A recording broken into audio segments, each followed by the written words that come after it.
Hey everybody, it's your boy Teriyaki coming to you live from the Terry Cave. Um, the lighting's a little bit harsh. I kind of like that lighting I had outside the Cape May Fitness Center the other night because it was sort of in the dark. It's just less of me to see. So I'm sure a lot of people would agree with that. That's the less light, the better. I look younger in there too. My beard looked a lot darker. Anyway, gonna be a short video today. I've got a little bit of a sore throat and a little bit of the droopy eye, as you can see. If you can hear in the background, the boys are watching Pitch Perfect 3. I don't love those movies, but I guess they're harmless enough. They do sort of swing wildly from You Go Girl, You Can Do It, Girl Power, to shockingly offensive, often within the same, like, 30-second scene. So I'm just kind of watching it, and it's like, did they just say that? It's pretty adult. Anyway, I guess if you think Rebel Wilson, she's the fat Amy character.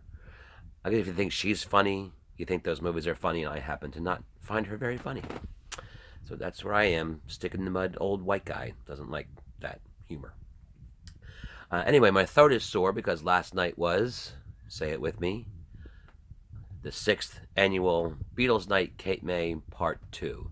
And it was a rousing success.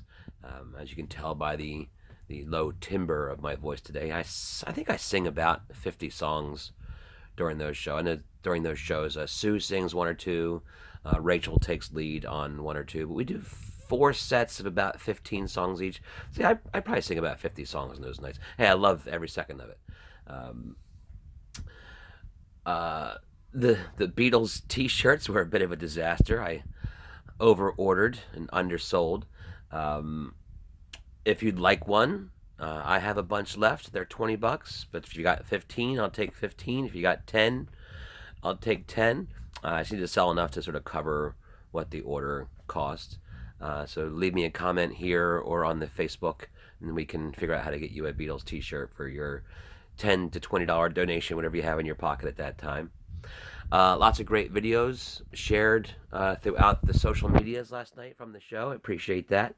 Wendy Rodelico caught me in an emotional moment singing the medley, Golden Slumbers.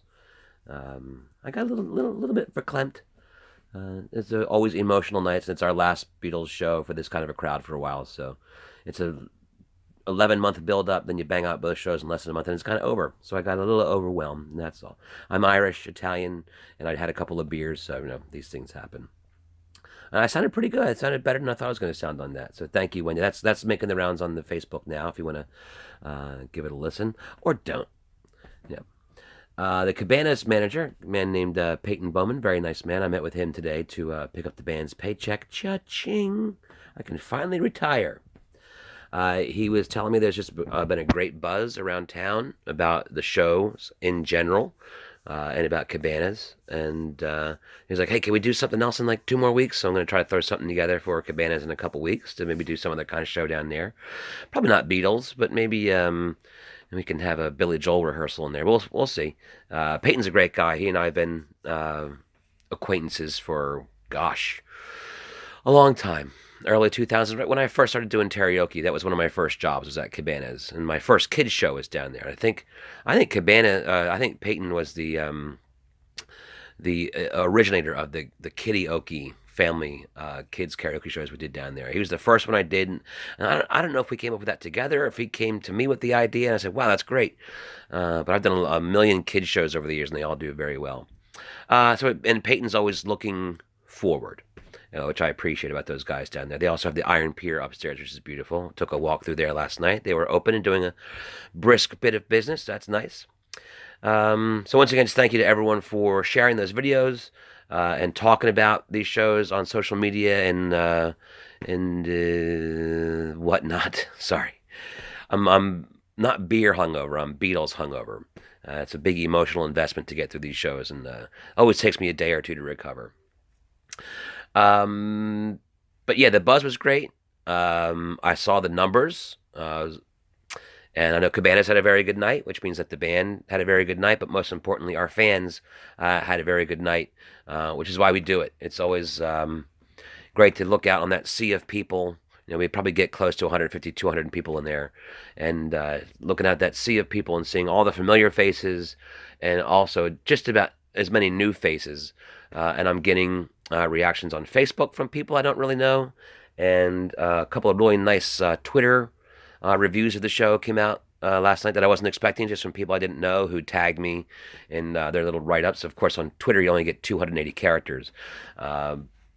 Very complimentary about the band. Listen, this band, I have the easy part. I stand in front behind the microphone and I sing these songs that everybody knows.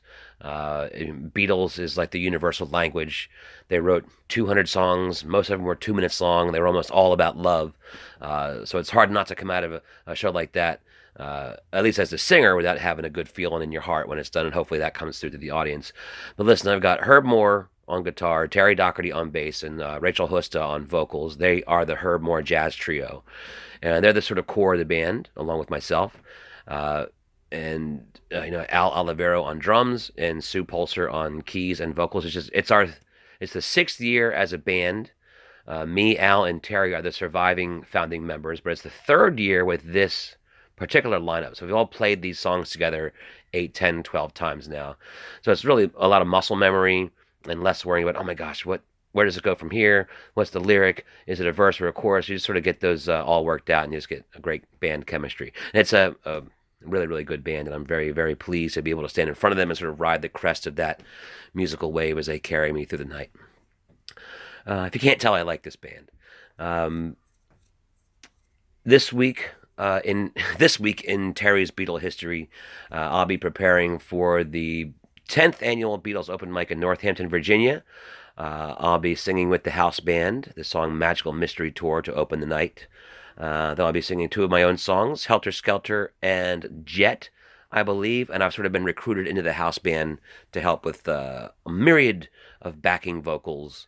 I'll probably end up singing on 10 to 12 songs next Saturday. But that's just mostly to go have a road trip with my brother, head up to Northampton, see our friend Dave, who is Mike's best friend from college, and he and I have been friends since I was this big. Dave Stern, a very successful writer and editor, was the editor of the Star Trek pocket books, the novels, in the 80s and 90s, I believe, and wrote the companion book to the Blair Witch Project, which did very, very, very well. When that movie was a gigantic hit. Dave told me he knew he had made it when he walked by the Barnes & Noble in Times Square in Manhattan and saw his book right at eye level on the shelf inside the windows, because that's where they put the hot book of the moment. Eye level in the windows. As you're walking by, you look right at it. And I was very happy for and proud of Dave for that, which I'm sure that means a lot to him. As long as I hit the right notes on Saturday night, he'll be happy and proud of me too. So if anyone feels like taking a road trip to Northampton, Virginia next weekend, let me know. We're going to drive up to Elizabeth, exit 150 or so, to hook up with my brother, and then he's going to take us the rest of the way. So the following weekend, March 3rd, is the third, all these annuals. 3rd annual Beatles open mic night at the Smithville Community Arts Center. They kind of want Smithville residents on that, but if you wanted to come up and sing on a couple songs, I think if you're not a local resident, you have to pay like $5 to get in. There's some kind of cover charge. If you have a membership there, of course, it's free. And those are a lot of fun. Coming off the bigger shows like we would do at Congress Hall and, of course, at Cabanas now. Instead of, I'm not going to be wearing a 3-piece suit and tie and vest. I'll just be wearing jeans and a T-shirt and probably my blazer. It's a little bit more of a relaxed atmosphere. That show is just pure fun. And I'll be singing a couple of songs with my very good friend Dan Burke, who's a great guitar player and in his own right. We do a great version of "Put It There," one of my favorite Paul McCartney songs. So 3-3 is Billy Joel night. Or oh my gosh, sorry. March 3rd is Beatles night in Smithville. And March 4th is it says here BJ rehearsal, which is a whole different thing. Sorry, I got a little adult there for a minute. It was like a Pitch Perfect bit. 3-4 is Billy Joel rehearsal. That'll be our first one with Sue. She's playing sax and some other backing keyboard parts for us. It'll be the first full band rehearsal we're having together. I'm gonna blast through the rest of this because I'm really fading fast. Spoke with Peyton, as I told you, he's always looking forward. Peyton Bowman. We have circled Sunday, April 22nd, as the debut of Downton Stabby at the Iron Pier. I had been toying with the idea of changing the title to The Last Will, but I think Downton Stabby has a little bit more of a ring to it. And so that's my original show we'll be doing there. I'll get more into those details. But it's only about a 40-seat venue. So if you want to get in, um, you'll want to get words are hard today. Reservations. Oh, I'm already over 10 minutes. My God, it's already twice as long as I meant to be. So Downton Stabby, Sunday, April 22nd at the Iron Pier. More details on that as we get closer to the date. I'm going to do a regular feature on this channel. It's going to be my song recommendation of the week. I know a few of the week of the day. I know a few people listen to that Sons and Daughters songs by the Decemberists. Beautiful song. I listened to it about 10 times yesterday. Beautiful song. My song recommendation for today is a song by a band called Squeeze. Not surprising. If you've ever spoken with me for more than 5 minutes at a time, you know what a huge Squeeze fan I am. And the song is called Some Fantastic Place. It's off of they're already a sort of criminally underrated band to begin with, underappreciated. This is a criminally underrated song from a criminally underrated band. The album is called Some Fantastic Place. The song is called Some Fantastic Place. And if you can listen to it without crying, you're a better man than I am. Chris Difford and Glenn Tilbrook are the sort of core members of Squeeze and have been for over 30 years now. And the song is about a woman who passes away. In a later interview with Glenn Tilbrook, who wrote the song, he said it was about the girl he was dating at the time when he walked into a local music store and saw a little sign pinned up that said, "Guitar player wanted for band." It had one of those little slips you pull off with the guy's phone number on it. That phone number was Chris Difford's phone number, and that's how Chris Difford and Glenn Tilbrook met and became Squeeze. And one of the urban legends about them, I'm not sure if it's true or not, it sounds true, that they were flatmates for something like 3 years, and one worked the day shift and one worked the night shift. And I believe Glenn Tilbrook would leave a sheet of lyrics on the kitchen table when he left for work, and Chris Difford would come home and he would write a song to those lyrics. Those guys basically wrote a song a day for about 3 years, which is obviously, if you can do math, is over 1,000 songs. And I bet they were all good too. So Squeeze is on my Mount Rushmore of musical artists. Billy Joel, Prince, Beatles, REM, Squeeze. That's my top 5. So Some Fantastic Place by Squeeze. Beautiful song. Check it out. Let me know what you think. We're going to go see Black Panther tomorrow because it's Tightwad Tuesday at the local movie theater. Half-price tickets. I'm not sure that's going to count for Black Panther or not, now that I think about it. But like Black Twitter asked me to, I have waited until after opening weekend. Not really for political reasons, but because I just couldn't afford it until the band got paid, which we got paid today. So, by the way, band, I have pay. I'll bring it to the Smithville show. There's been sadly, a rash of false reports of violence at these Black Panther screenings. Apparently, black people attacking and beating up white people for having the audacity to go see Black Panther on opening weekend. I think all of these have turned out to be fake, much like all of these apparent pro-Trump violence after the election last year. 100% of them turned out to be fake, not credible. But apparently, no one's allowed to have a good time anymore. You just can't enjoy something anymore and just have it be what it is. You know, someone's got to post. It's all this. It's a very small microcosm of society on. I say social media, but it's mostly Twitter. Twitter is great. Twitter can also be a dumpster fire, let me tell you. And oh my gosh, look out. It's... Psst. Misty. Look up. That's Misty. She loves me. Can't you tell? Anyway, I said I was going to talk about some sports on this episode, which I'm going to do right now real quick. I had something else to add. Oh yeah, next March... 13 months from now-ish, I'll be putting together a band in a tribute show to the album "Oh Brother, Where Art Thou?"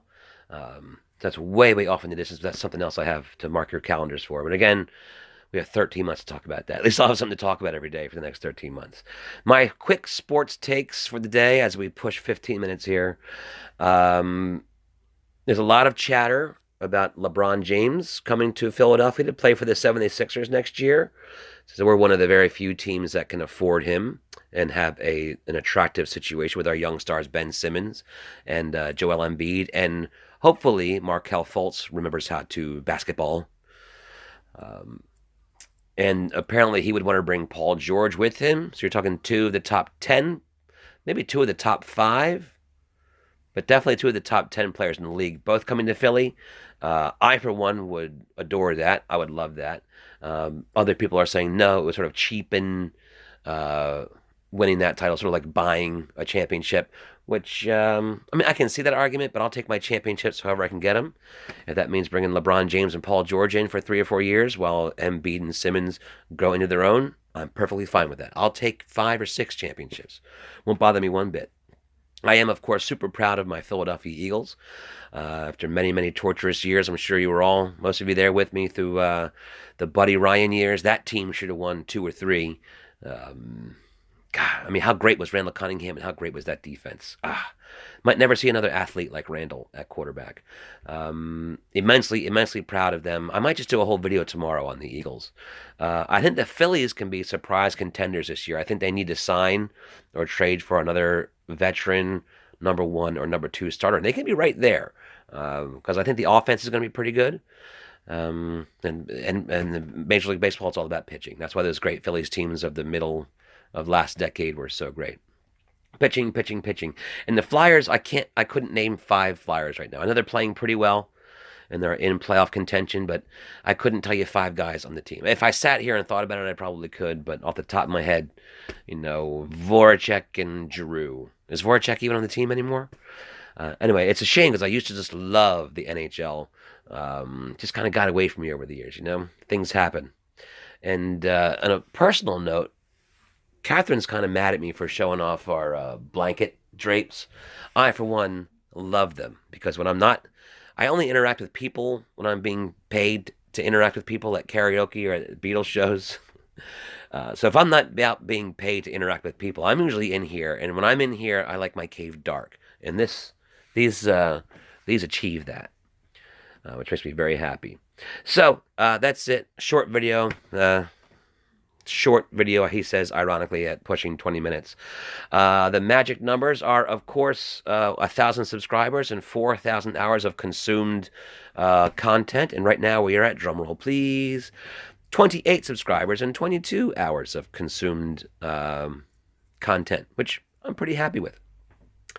But feel free to share these videos, tag anyone you think might enjoy them, leave a comment, tell me what you'd like me to talk about next week, what kind of direction you think this channel should take, or if you just sort of enjoy them as they are, sort of rambling, reasonably coherent thoughts, or I can do them more themed. I'm going to start putting together an audio book, but that has to be more of a recorded, separately kind of thing, then edited, then uploaded onto YouTube, and I don't know how to do that, so I'm going to figure out how to do that. Right down here, you can subscribe to the channel, hit the little bell to get notifications when I post a new video. Hit me up on the Facebook, hit me up on the Twitter. You can hit the Patreon. That's right down here. I have 3 patrons now, up from 2. It's a 100% increase, 50% increase. I went from 2 to 3, which is great, which I really appreciate. And I'm still only related to one of them. That's it.